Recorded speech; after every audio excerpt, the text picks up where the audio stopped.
안녕하십니까. Greetings, I'm Dr. Kim Young-won of Online Surgery.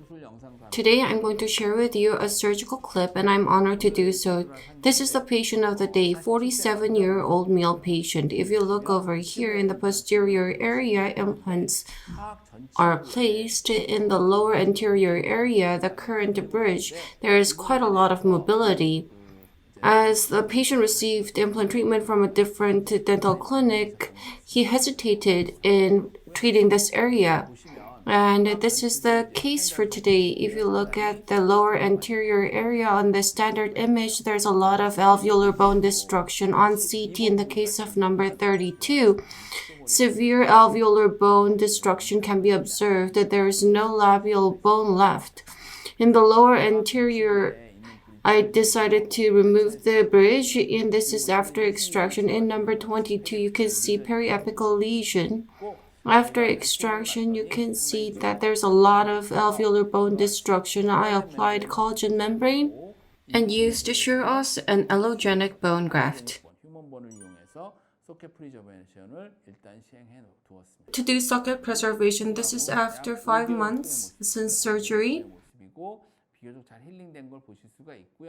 In number 32, socket preservation was done. You can see that up to 5 months it is well maintained. However, I'm unsure as to how much bone has matured. This is number 41. You can see healing in number 41 and on CT 32 and 41. Number 41 looks okay, however, I am concerned a little bit about number 32. I am going to use OneMS KIT for surgery. Number 32 and number 41, I'm going to place 2 implants. That is the plan. There are differences between OneGuide and OneMS. In the case of OneGuide, the drill hole can be divided into regular hole and wide hole, diameter 5.1 and 5.8.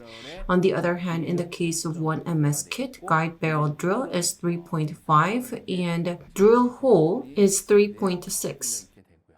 In the case of OneGuide, the offset length is 10.5 millimeter.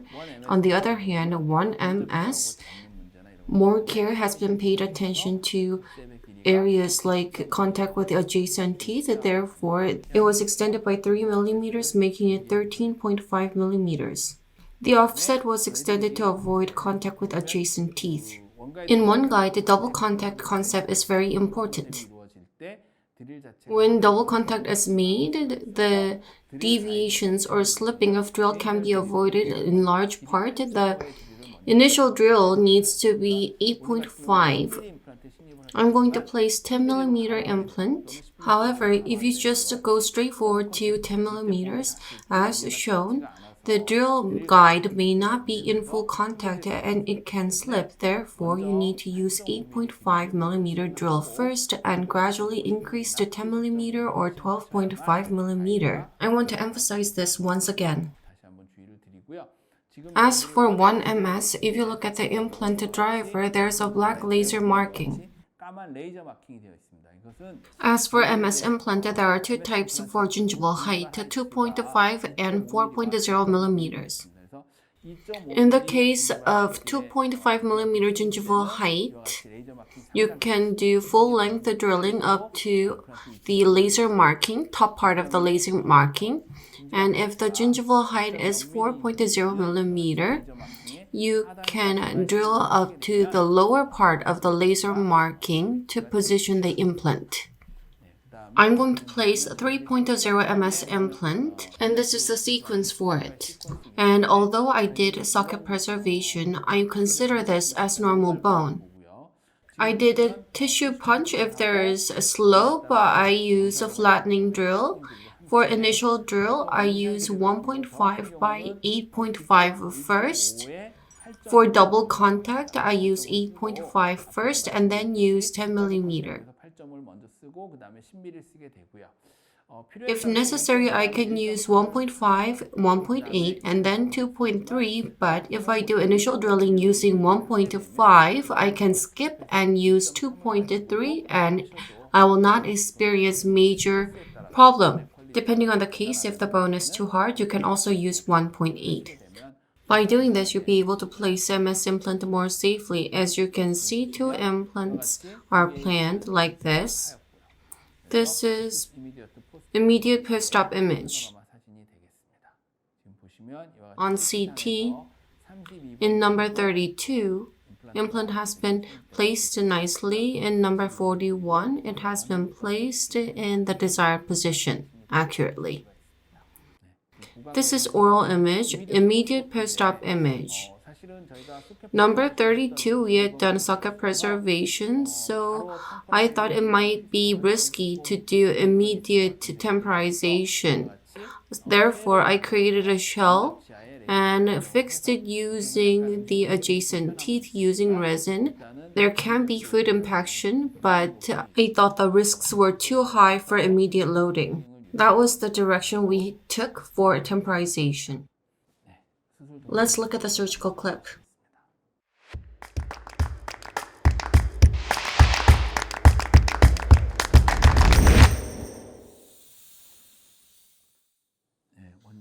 I'm going to place the one guide template to check whether it's adapted well. As mentioned earlier, in the case of OneMS, the offset length is 13.5 millimeters, so you need to check with the adjacent teeth. And I'm going to use tissue punch to remove gingiva.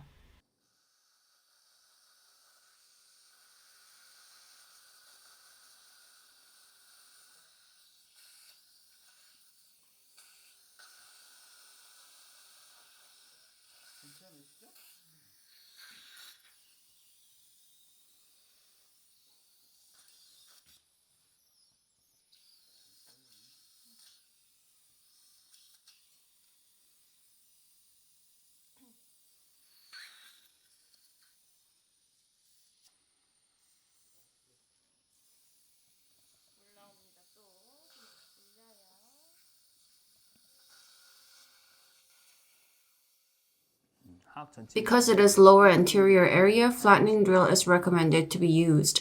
In the case of lower anterior, the drill can slip, so we need to pay a lot of attention. Fixate the template with your hands.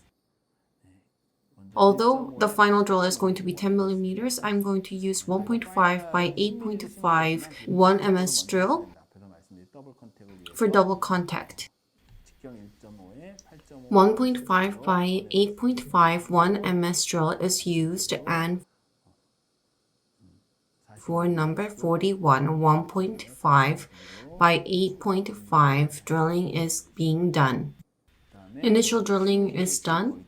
Because we're going to place 10 millimeter implant, I'm going to use 1.5 by 10 millimeter 1MS drill. I'm going to irrigate it sufficiently to minimize heat generation as I do drilling. The bone was not very hard. In the case of lower, it can slip, so I'm going to remove the template and I'm going to use depth gauge to check whether slipping has occurred. I checked once again, no deviation and no perforation. I am positioning the template once again. 2.3 by 8.5 drilling is being done for double contact. For number 32 and 41, full length drilling is done.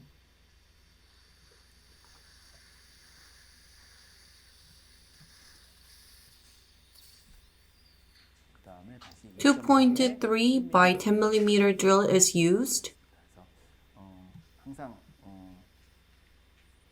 When you use OneMS, you need to use 8.5 first, regardless of the length of the final drill.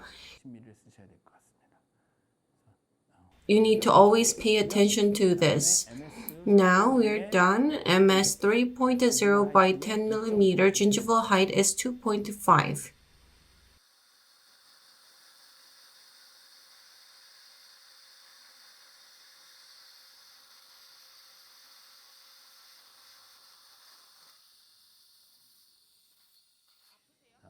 I'm using hand wrench and implant driver to get the implant position. As mentioned earlier, gingival height was 2.5, so you need to go up to the highest point of the laser marking, which is in black. Primary stability is around 30. The implant has been placed nicely.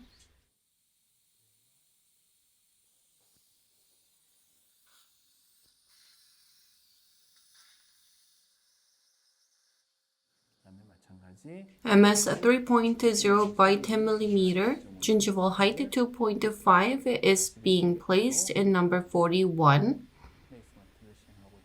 I am placing it approximately 70-80% using engine.